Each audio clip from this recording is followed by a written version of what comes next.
c'est un gros travail qui est aussi bien sur l'alimentaire que sur la sensibilisation, l'éducation. On aide aussi à construire des écoles pour permettre un avenir meilleur pour ces jeunes, etc. C'est hyper vaste et on a l'impression, nous, pour conclure, que on est un peu un palliatif de ce que devrait être l'État dans des régions comme ça. Sauf que l'État est totalement absent, les instituteurs sont pas payés, voilà, il n'y a personne, il n'y a pas de médecin, il n'y a rien.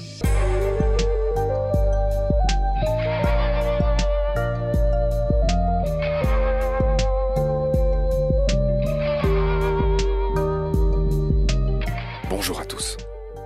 Évrard Vendenbaum est sportif, géologue et explorateur-réalisateur. Il est même papa de ceux qu'un ami surnomme les derniers aventuriers des temps modernes. Dans les 2 premiers épisodes, Évrard avait raconté entre autres son parcours et ses influences. Évrard a organisé en 2010 puis 2017 des expéditions pour étudier les espèces endémiques du Macaï à Madagascar. Beaucoup d'espèces seront découvertes. Mais ce n'est pas tout. Ce grand coup de projecteur a aussi le mérite de convaincre le gouvernement malgache de protéger ce trésor du vivant. La décision est prise en 2015, mais c'est malheureusement surtout une décision sur le papier, dans un pays très pauvre qui a perdu presque la moitié de ses forêts en moins d'1 siècle. Dans ce 3e épisode, Évrard revient sur les coutumes locales et notamment sur les Dahalo, ces bandes armées qui volent les bœufs et les zébus et qui mettent certaines régions de Madagascar à feu et à sang. Ce qui n'est pas sans conséquence sur le Macaï et la vie sauvage. Expédition à Madagascar, chapitre 3. C'est parti. Salut Évrard. Salut Marc. On continue aujourd'hui à parler du Macaï, évidemment. Tu as parlé de la méthode pour les chauves-souris avec les petits filets. Grosso modo, qu'est-ce qu'il y a d'autre comme méthode pour capturer des animaux ? Il y en avait une qui m'avait beaucoup fait rigoler, c'était la repasse. Tu dois connaître ça très très bien. La repasse, c'est donc le fait d'enregistrer un son d'un animal et de le repasser, de le faire réentendre pour faire réagir l'animal qu'on veut capter, qu'on veut voir, qu'on veut attraper. Et lui produisant un nouveau son, on va pouvoir s'en approcher, on va pouvoir savoir où il est, et petit à petit, on va finalement pouvoir lui mettre la main dessus, ou un filet dessus, ou quelque chose, ou le faire prendre dans une boîte. Et c'est le cas notamment par exemple pour les grenouilles, on fait très souvent ça, on le fait aussi pour les oiseaux, et c'est très chouette à faire. C'est une sorte de chasse au trésor qui est assez amusante. Ouais, du jeu du chat et de la souris, enfin quand même. Qu'est-ce qu'il y a d'autre comme petite méthode ? Alors là, j'essaierai de raconter un piège qui est justement pour les insectes volants. Alors pareil, on a peut-être plus l'habitude d'entendre ce qu'on appelle les pièges lumineux, donc c'est une sorte de grand drap blanc avec un certain nombre de lampes autour et cet endroit lumineux attire les insectes volants nocturnes et ils viennent se poser sur le filet. Puis là, on peut effectivement les aspirer dans un aspirateur à insectes. Je ne sais pas... Là aussi, il faudrait que vous voyiez ce que c'est pour pas que ça vous fasse peur, chers auditeurs. Mais en gros, c'est un petit tube, une sorte de paille, et on vient aspirer le truc, sauf que avant que ça vienne dans la bouche, il y a un petit filtre quand même. Et donc, l'insecte se retrouve coincé entre la paille et la bouche dans une petite boîte. Et voilà, on peut comme ça aspirer des tout petits animaux superbes. Et ça, c'est pour les nocturnes et pour les volants. Mais il faut aussi pouvoir attraper les volants en diurne. Et ça, c'est un petit peu moins facile. Et donc, il y a des petits systèmes où on met un drap blanc vertical, l'animal vient se poser dessus parce que c'est blanc, parce qu'il y a quand même un petit peu plus de lumière, et puis par instinct, je sais pas pourquoi, il grimpe. Et donc au-dessus, il y a une sorte de filet horizontal, légèrement en pente, en diagonale, comme ça, qui fait que l'animal est un peu coincé, donc il continue à monter jusqu'au faîte, jusqu'à la pointe. Et puis quand il arrive à la pointe, va savoir pourquoi, il tombe. Et il tombe dans un petit trou. Et au bout du petit trou, il y a un petit bocal avec malheureusement voilà quelque chose qui va le tuer évidemment, mais qui permet de le capturer. Et c'est plein de petites ficelles comme ça, ils ont tous leurs petits trucs. Je me souviens aussi d'un Christopher Wraxworthy, qui est un des herpétologues les plus réputés du Muséum de New York, qui était avec nous, qui lui avait une méthode qui était affreuse. J'adore Christopher, mais il avait une méthode complètement affreuse pour attraper donc des reptiles.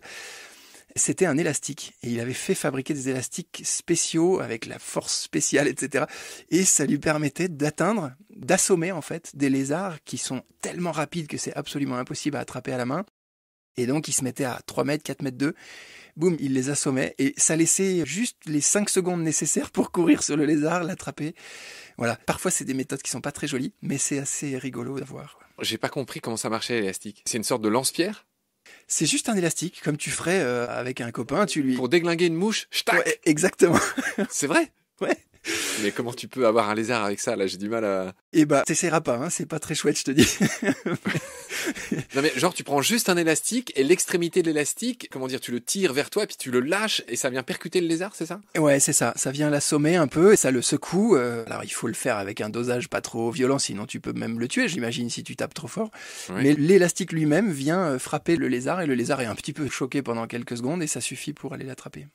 Ah ouais, c'est impressionnant, d'accord. Est-ce qu'on a fini de raconter les méthodes rigolotes pour se procurer des animaux? Que les gens étudient, faut rappeler ça à ceux qui nous écoutent. C'est pas juste pour le plaisir, c'est des scientifiques qui viennent étudier, répertorier des animaux Oui. pour qu'à terme, et c'est sur ça que je voudrais enchaîner Évrard, on tenait à en parler et on va conclure ce deuxième épisode là-dessus. Toutes ces recherches, toutes ces mises en avant qui ont abouti à des documentaires, à des expositions. Il y a 45 scientifiques qui sont venus à la première expédition. Il y en a, j'imagine, autant qui sont venus à la deuxième, ou plus ou moins. Ouais, je crois qu'ils étaient entre 30 et 40, je me souviens plus exactement, mais oui. Voilà, donc ces deux énormes expéditions en 2010 et en 2017, donc je l'ai dit, qui ont donné lieu à des docus, à des expositions, il y a des scientifiques qui ont découvert ces nouvelles espèces, ont abouti en 2015 à la création d'un parc naturel, d'un parc protégé.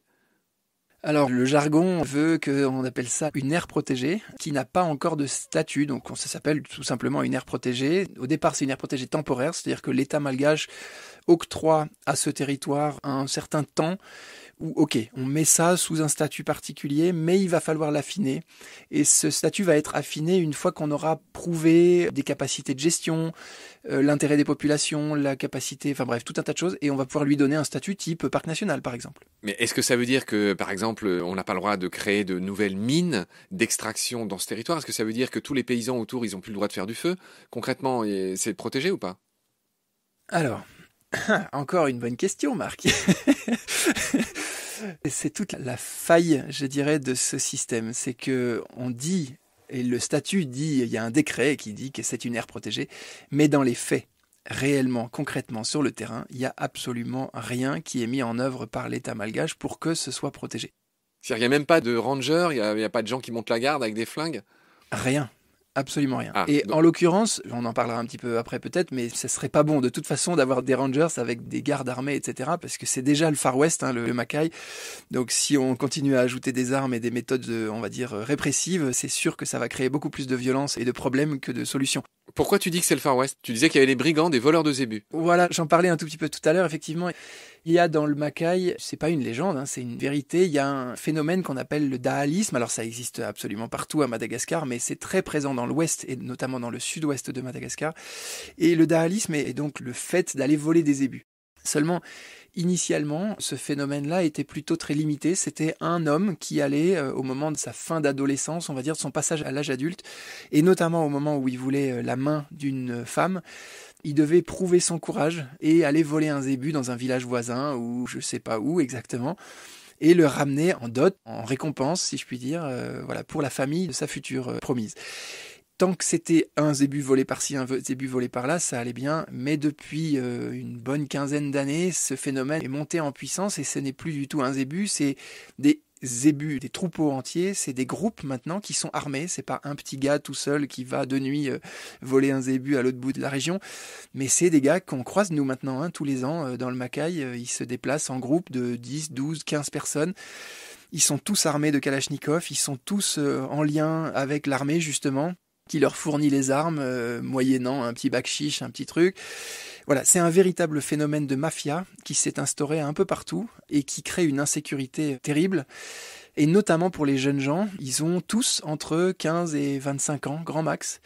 Et je tiens à préciser une petite chose parce que c'est absolument ahurissant, ils prennent un risque colossal. C'est-à-dire que quand ils vont voler ces zébus, ils peuvent se faire tuer. S'ils se font prendre, ils se font tuer quasiment à tous les coups. Ceux qui viennent courir après leurs zébus, qui viennent de se faire voler leurs zébus par exemple, et qui courent après les troupeaux volés, ils peuvent se faire prendre dans des embuscades et se faire flinguer également. Pardon d'utiliser ce genre de terme, mais c'est vraiment le Far West de ce point de vue-là. Et tout ça pour 5 €. C'est-à-dire que les jeunes, ils sont dans une telle situation de précarité, il y a tellement aucune possibilité de vivre et de gagner sa vie autrement, je dirais, qu'ils sont prêts à risquer leur vie pour 5 €. Voilà. Mais ces 5 €, c'est quoi? C'est le prix d'un zébu? Non, c'est leurs petits salaires qu'ils vont gagner en tant qu'intermédiaires voleurs. Parce qu'en réalité, ils sont commandités par d'autres. C'est pour ça que j'appelais ça une mafia, mais il y a des commanditaires. Et en l'occurrence, ces commanditaires sont souvent bien placés. Ça peut être des députés, des chefs de village, voire même des ministres. C'est déjà arrivé qu'il y ait des liens directement avec les gouvernements. Donc, on ne sait pas trop qui tire les ficelles, mais toujours est-il que les petits des villages ne sont que des petites mains. Et leur petit salaire, c'est 5 euros. Et pourtant, ils peuvent risquer leur vie. Évrard, tu as dit tout à l'heure que l'État, en gros, il avait classé cette région du Macaï aire protégée, qu'en gros, rien n'était fait et que pour l'instant, c'était une sorte de temps qui suspendait ton vol.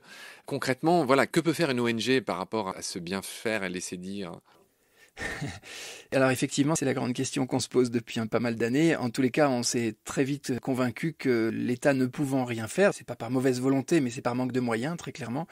Il fallait que nous, on s'y penche et qu'on essaye de faire quelque chose pour ces communautés et pour ces territoires.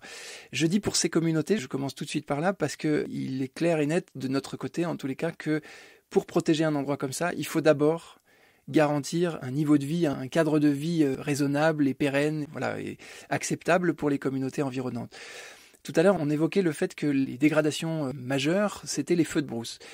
Beaucoup de ces feux de brousse sont liés à un manque d'éducation, à des difficultés économiques, sont liés à une culture trop tournée exclusivement vers le zébu, etc. Mais il y a aussi d'autres menaces qui pèsent sur le Macaï, et notamment une qui est l'insécurité alimentaire. J'en fais une toute petite digression pour dire que on a affaire à des communautés qui sont dans une situation de précarité assez importante en termes d'alimentation. Ils sont à 100% dépendants du riz. Et ce riz, il se fait grandir dans des conditions de rizières noyées, tu sais, comme on voit dans les photos du Népal, de l'Inde, etc. Et ça, pour pouvoir faire pousser du riz dans ces conditions-là, il faut évidemment beaucoup d'eau. Or, on est dans une zone de Madagascar où il n'y a finalement pas beaucoup d'eau. Alors, le Macaï est en soi un château d'eau et garantit une certaine quantité d'eau, mais de là à permettre de noyer des rizières tout au long de l'année, c'est plus possible aujourd'hui. Et c'est plus possible notamment parce que c'est la zone de Madagascar qui subit le plus le changement climatique et qui donc subit le plus de sécheresse ces dernières années, et ça ne va faire que s'accentuer.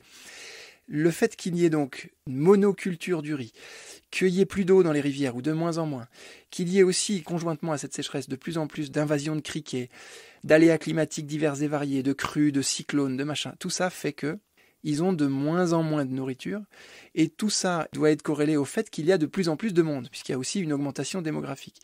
Donc tu comprends rapidement que l'équation, il y a un moment où elle marche plus, et qu'ils n'ont plus rien à manger. Et qu'est-ce qu'ils font dans ces cas-là? Et on ne peut pas leur jeter la pierre, et je suis loin de le faire. Viande de brousse.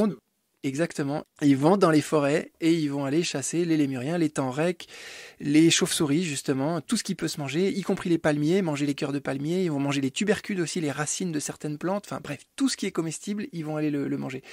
Et malheureusement, cette méthode-là n'est pas faite de manière durable, c'est-à-dire que c'est vraiment un prélèvement extrêmement destructeur pour la nature. Et donc les petites forêts qui sont isolées comme ça dans des patchs au milieu d'une forteresse minérale, ces petites forêts, très rapidement, elles sont extrêmement fragiles, donc très rapidement, elles peuvent disparaître. Ce qui fait que nous, en tant qu'ONG, quand on veut essayer de protéger un endroit comme ça, on n'a pas d'autre solution que de se tourner vers les gens d'abord et de leur garantir une stabilité alimentaire, des revenus économiques plus importants, aussi une meilleure éducation, etc. Donc on travaille vraiment beaucoup sur le social. En quoi faisant, Évrard? Comment tu fais? Tu peux pas irriguer, tu peux pas perfuser de telles sociétés. J'imagine qu'il y a beaucoup de gens juste en leur donnant de l'argent. Non, là je parle pas d'apport financier, je parle de création d'alternatives économiques. Quelles sont-elles?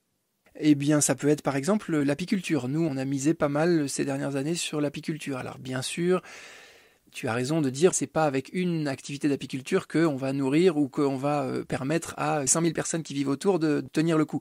Mais ça va faire vivre quelques centaines de personnes, quelques milliers de personnes quand même là-dedans.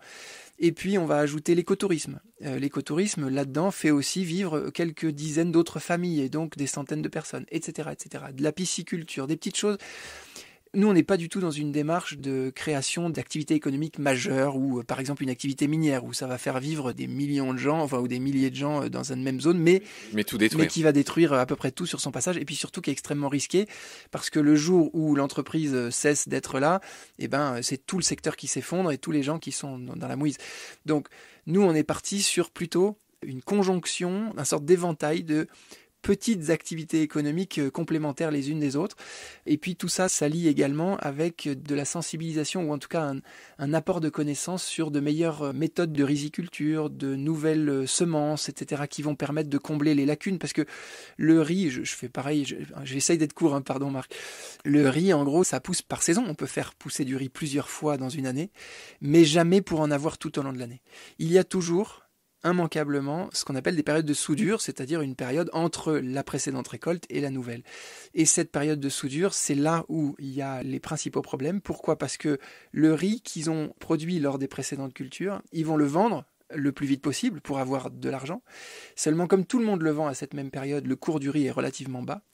Et puis à la fin de la période de soudure, ou au milieu maintenant de la période de soudure, quand ils n'ont plus de riz à eux, parce qu'il n'y a pas eu une gestion des stocks suffisante, eh bien les gens ont besoin d'acheter du riz, sauf que comme tout le monde a besoin d'acheter du riz, le cours du riz il explose, il peut monter de 250%, 300%, et donc ils ne peuvent plus acheter. Et c'est ce qui les amène à devoir migrer dans les forêts pour trouver ce dont ils ont besoin. Et donc nous, notre technique, notre apport, c'est d'essayer de leur garantir une alimentation, y compris lors de ces périodes de soudure. Et puis aussi de leur garantir une technique de riziculture qui va leur donner plus de rendement pour qu'ils puissent toujours en vendre autant, mais qu'ils puissent aussi faire plus de stock pour garantir de la nourriture quand il n'y en a plus. Bref, c'est un gros travail qui est aussi bien sur l'alimentaire que sur la sensibilisation, l'éducation. On aide aussi à construire des écoles pour permettre un avenir meilleur pour ces jeunes, etc. C'est hyper vaste et on a l'impression, nous, pour conclure, que on est un peu un palliatif de ce que devrait être l'État dans des régions comme ça. Sauf que l'État est totalement absent, les instituteurs sont pas payés, voilà, il n'y a personne, il n'y a pas de médecin, il n'y a rien. Est-ce qu'à l'heure où on parle, Évrard, il y a des gens à vous, là-bas, en train de faire ce que tu racontes, ou est-ce que vous venez de temps en temps perfuser un peu comme vous pouvez, mettre des sparadraps sur des jambes de bois ?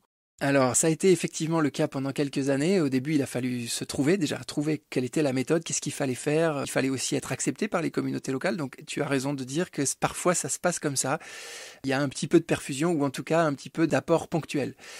Là, aujourd'hui, ça s'est littéralement transformé depuis 2 ans. On a maintenant une équipe d'une 50aine de personnes qui agit en permanence. Ce sont des locaux ou des gens formés autour qui fédèrent ou qui gèrent chacun de ces projets. On a des chefs de projet apiculture, recherche scientifique, développement de techniques agricoles, etc. Et tous ces gens-là guident et gèrent des équipes de locaux et donc on essaie d'avancer. Évrard, on pourrait parler des heures de tes voyages dans le Macaï et notamment de ces à côté, c'est pas le bon mot, mais là, ce que tu viens de dire du Far West, etc. Est-ce qu'il y a quelque chose que tu tiens à ajouter ? Est-ce que malgré tout, on a fait un aussi grand tour que possible ? Je crois que le sujet Macaï et le sujet des expéditions scientifiques, c'est vaste. Je serais probablement relativement intarissable sur le sujet. Ça fait quand même 12 ans que je suis impliqué là-dedans, corps et âme. Donc non, il faut bien s'arrêter un moment, mais on reprendra ça une autre fois. Oui, bien sûr. Alors là, on n'a toujours pas abordé mon fond de commerce, qui est décrire des animaux, raconter les animaux. C'est ce qu'on va faire avec toi. On va parler des animaux de Madagascar dans un prochain épisode avec toi. Je te remercie beaucoup. Je te fais une belle accolade, Évrard. À très vite pour le prochain épisode. Merci à toi, c'était un plaisir.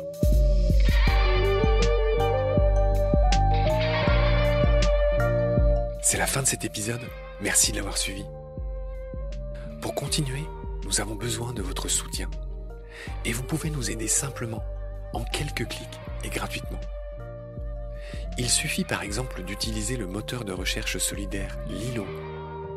Ainsi, chacune de vos recherches sur Internet générera des gouttes qui seront reversées au projet de votre choix, comme Baleine sous gravillon par exemple. Vous pouvez par ailleurs vous abonner à nos podcasts comme d'habitude, partager les liens, devenir adhérent de l'association BSG ou encore faire un don sur Helloasso ou sur Tipeee. Grand merci par avance. Je remercie tous mes équipiers pour leur aide précieuse. Je vous retrouve bientôt pour de nouveaux épisodes. Et d'ici là, prenez soin de vous et de ce qu'il y a autour de vous. Merci. À bientôt.